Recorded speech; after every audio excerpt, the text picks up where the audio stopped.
久保幸男さん、当時3歳。爆心地からおよそ2キロ離れた円光橋町で路面電車の車内で被爆しました。ピカッという光とドーンという音、そして辺りがすぐに真っ暗になったことを幼いながらに記憶しています。救護所で出会った血だらけの女性が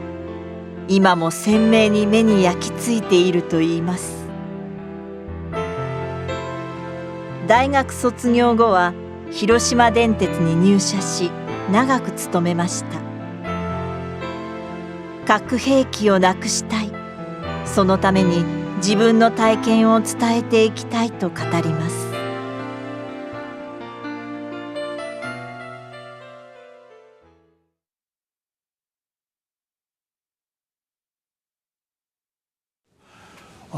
私が当時被爆前に住んでたのは今でいう南区の1丁目、分かりやすく言うと広島ガスタンクがあるでしょ、あの近くだったんですよ。でしかも川沿いにあって、私覚えてるのはその川沿いの土手から、結構広い家だったんですよ。これはね、いつ押収されたのかというのはよく分からないんですが、要するに海兵隊、大竹の海兵隊に押収された。当時は押収という言葉を使ってましたね。で押収兵として訓練を受けるために行って、それで1年おったのか数ヶ月か分かりませんが、いよいよ外地へ赴任するということで決まって、で父が最後になるかも分からないから家族全員会いに来いということで大竹へ行ったわけですね。大竹の海兵団の、施設に行ったのは母親とそれから長女の恵子ですね、これは10歳、それから次女の明子、これ6歳、それから私、当時3歳と10ヶ月、この4人です。で、南阿智の実家に留守してたのが妹、当時2歳ですねと、それから母方の祖母が2人、留守をしてたと、こういうことですね。で大竹で一泊して、それから明く朝の早朝に大竹を出て山陽線の汽車で広島駅まで帰ったわけですね。で広島駅でこれラッシュですからものすごい人を電車待ってるわけですね。で広島駅を降りてその駅のホームへ、電車のホームへ来た時にたくさん並んでるわけですよ。でこれは順番を合わすために、これは日本人のいいところですけど、整列してきちんと待ついう、そういう国民性でしたから我々も並んでたんですが、なかなか乗れない、多いから。で母の言によると4代目の電車にやっと乗れそうだった、その時に姉がですね、長女姉がトイレに行きたいという、そういうことになって、母親は困ったわね、電車がもう出るかもわからないのにって、と言いながらもやっぱりそれは行かなきゃいけないと。で行ってその間にですね、我々は電車に乗れないかもわからない列を離れようとして列を解除したんですね。そしたら割と早めに姉が帰ってきて「終わったよ」って言って「あ、それじゃあ電車これ乗れるかもしれない」ということでまたその列に入っちゃって、でギリギリ乗れたんですよ。ギリギリというのはたくさん乗ってますから、ほぼ満席状態だったという。それで乗って、それから円光橋ですから、今の円光橋ご存知のようにもう20メートルぐらい行ったら駅ですからね、その電車が出て円光橋着いた途端にピカドン、ここで被爆をしたと、こういうことなんですよ。ですからもし姉がトイレが長かった場合、あ、とうとうこの電車に乗れなかったわねと、じゃあ次の電車に乗ろうとして待ってた時には多分そこでは相当の方が亡くなっていらっしゃいますから、ひょっとしたら我々全員で生きておれなかったかもわからないという意味で非常に運が良かったんですと母がいつも申しておりました。私の記憶にあるのは、要するに、すごい音光もあったという記憶と、一番鮮明に残ってるのは真っ暗になったという印象がいまだに僕の頭の中にあるわけですね。でなんで真っ暗なんだろうというのは疑問、ずっと子供の時代分からなかったんですが、大人になってから分かったのがいわゆるキノコ雲。キノコ雲はあっという間に快晴でしたから、被爆の時はそれはあっという間にキノコ雲が横に市内を張って、それで覆ったわけですね、市内を。だから太陽を遮断するから暗くなったんですが、私にとっては真っ暗に映ってるわけです。でなんで真っ暗かというと、よく考えても電車がいっぱいでしょ、人で。それ電車の中で受けましたから、おそらく人の大人がたくさん目の上におられますから、余計私にとっては真っ暗に映ったんだろうと思うね。その記憶は鮮明に覚えてるんですね。で母の言によると、その円光橋行った時にピカーッと行って運転席の方でそのスパークをしたと。それでびっくりして、しばらくしたら今度は爆風ですよね。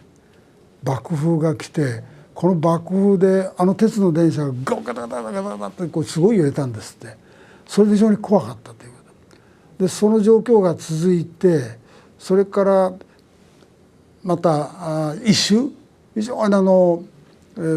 匂いが強烈な悪臭がしたという、そういうことがあって、これ大変だ大変だという。でみんな電車の中こう降りて逃げまとうんだけど、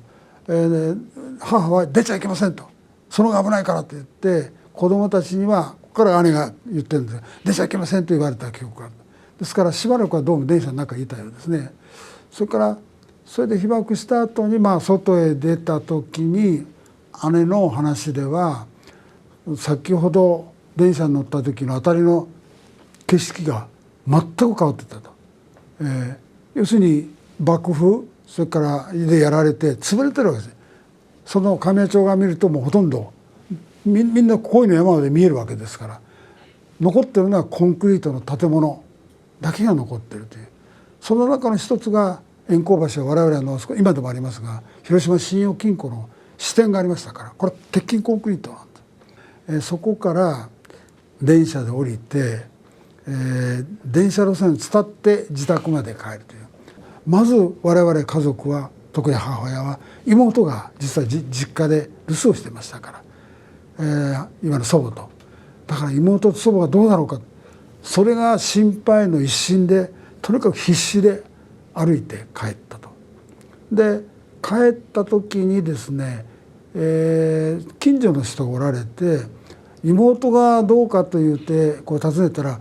多分救護所で運ばれたと思いますよということで、家を帰らずにすぐ救護所に行ってた。ところがこれ後から分かったんですが、実はその近所の人は人間違いしちゃって違うことを言ってる。で我々は違う救護所ですから、妹はいないわけですね。ですからその日は救護所ばっかりは回っていないんで、どこかで寝て一泊して、で明くる日にまた探していったら、別の方がいらっしゃって、あれはどこどこの救護所に妹さん行っておられますよと。爆風で家が倒れたその余波でガラスが体中刺さったんですよ。で2歳ですからね。で赤ちゃんですよね。で救護所で治療をたくさん受けてるんですが、もちろん痛いですよね、妹は。だから早くガラスを取って消毒してもらいたい。だけど当時はそんな状況じゃなくて、軽症ですよ、その程度は。もっとひどい怪我をした方、お子さんがいらっしゃる。これがもう当然優先ですから、そうやって母は自分でその子供を泣きながらそのガラスを一つ取っていったという。ですから妹はいまだにここでは切符があって、でその後女の子ですからね、やっぱり整形手術したらいいんじゃないか言うんだけど、妹はそれはしないということで、いまだに切符があるままになった。鮮明に残ってるのはね、多分救護所だと思う。その建物の中にこう女性、なぜか女性なんです。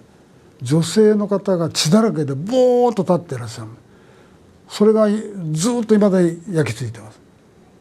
でなぜ女性劣化ってちょっと私もよくわからないんですが女性だったんです。でこれ母に一回言った時に多分何軒か救護所に行ったから、そこで見たんでやろうということぐらいしか記憶ないんです。結局祖母はその遺体も見ずに、多分焼けて、ママなのか、爆風で倒れて建物で即死したのか、その遺体は誰かどうしたのかわからないままで、もうそれは亡くなるまで姉の話では時々原爆の話になると母と会えなかったのが一番悔しいというのは何度か言ってたそうですからね。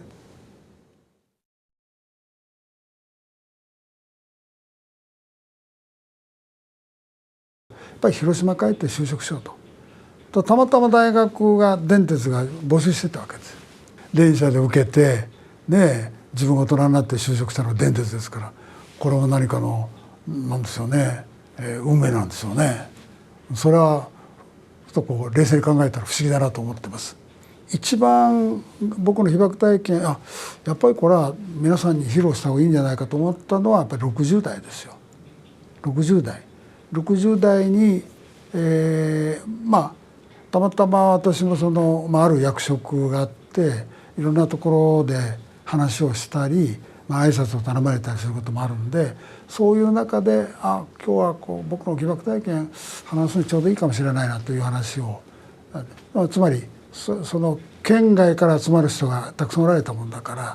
ら、久保さんのことに何か個人的話があったらどうかということであったんだろう。それじゃあ個人的話なら僕は被爆であるということを皆さんにお伝えしてみようと。で僕が被爆の話するとね、みんな顔つきが違うわけ。こんな体験のすごい皆さん関心持ってくれるかなと言って、それでこう顔をちょっと曇らすとかねいう感じがあって、やっぱり喋らん方がよかったんかなと思ったりも自信を持ったんだけど、すごく関心を持ってくれたということは実は僕はちょっと驚いたんです。何度か話すと話が少し膨らんだり違ってたりするから、途中でそれは気が付いて、あんまりね皆さんを驚かすために誇張した表現使うとか、それが派生して全然違うことを言ったりするような気がするから、これは自分で戒めないかんということを思ったことなんですよ。ですからね、本当に僕は円光橋で受けたのか、そこから始まって、円光橋でコンクリート型が助かって本当そうだったのかどうか、これは母親は嘘は言ってないと思うんだけど、そこから一回確かめてみないかんということで、たまたま僕は電鉄入ってるから電車のことは分かるじゃないですか。ね、それで電鉄で、それを聞いたら、間違いなく電車円光橋に降りました。ね、久保さんの電車かどうか分からんけども被爆した電車が降りました。多分久保さんこれに乗られたんでしょっていうのは車内がおった時にすぐ分かったんだよね。でじゃあコンクリートだったのかレンガだったのか何だったのかと、信用金庫さん僕知ってる人が何人もおりますから行って、ちょっとお宅で何か被爆の建物の支店がたくさん被害を受けたんでしょうが、その記録があるものありませんか、探してもらったんです。そしたら円光橋支店があるんです。で多少破壊はしたんだけど、ほぼ原型のままにしばらくあったそうですから、その写真をいわゆる被爆をですね、何年か先の写真見て立派な建物ですよ。これがそのまま残っている。この建物のおかげで我々は助かったんだという、そういうことが確認できたというのは良かった。だからそれはもう紛れもない事実ですから、それは話はしてます。